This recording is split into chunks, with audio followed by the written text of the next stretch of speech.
This is a brief video about the history of segregation in the USA. Segregation literally means separating. So it's the practice of separating people based on their skin colour and therefore is racist. Examples of segregation include separating black and white people in areas like housing, schools, parks, and many other aspects of everyday life. Background to segregation is slavery. Britain controlled America up to 1776 when America declared their independence from the British Empire.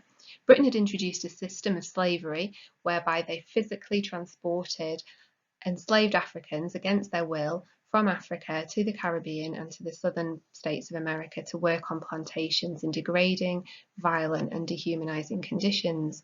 They worked on big plantations, which are farms growing things like cotton and growing things like sugar.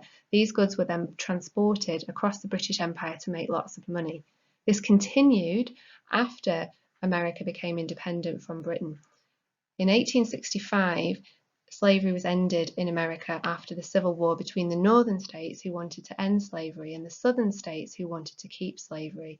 The southern states often were known as the Confederacy, and you can see the flag of the Confederate flag in the top corner of this slide. That's often seen as a very, very controversial flag now because it's seen as being linked to those people who defended their right to keep enslaved people. So why was there segregation when slavery had ended? Well, you could end slavery, but it's much harder to end racist attitudes. And racism is basically prejudice plus power, and white people still held all the power. After slavery was abolished, a system of black codes restricted life for black people. So white people in the South set laws that restricted the property that black people could own, whether they could vote, where they could go. And black people often faced really harsh punishments if they were to break those codes. You can see some black prisoners in the picture at the bottom who had broken those codes. The black codes were the forerunners of the Jim Crow laws, and the Jim Crow laws are the laws we need to know about in relation to segregation in the southern states. And they completely separated black and white people in all areas of life, from schools, transport, restaurants, waiting rooms. All of those were separate. They were enforced by different states in different ways and throughout the South. The KKK was a group that often murdered and lynched black people. They often faced little consequence as well. So these laws, the Jim Crow laws, are steeped in really, really severe racism.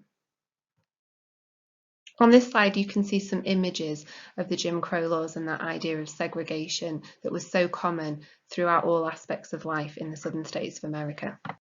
In 1896, the US Supreme Court legally enforced the Jim Crow laws. They established this idea of separate but equal in a case called Plessy versus Ferguson. And they said that it was okay to have segregation as long as facilities were separate, but they were equal. In practice, that was never the case, as white facilities were always better, but also racism prevents equality. You cannot be separate and also equal. When racism is systemic in the systems of society, it can be hard to challenge because it affects all areas of life, but many black people protested and they resisted. We have a picture of Ida B. Wells. She refused to leave a first-class train carriage that she wasn't allowed to be in, and she travelled around the country campaigning against Jim Crow.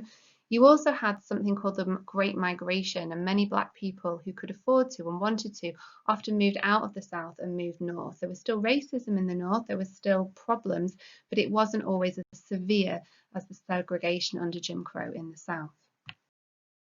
Segregation only ended with the Civil Rights Act of 1964, and this followed high-profile campaigns that we'll look at in other videos, such as the Montgomery bus boycott and the Freedom Rides.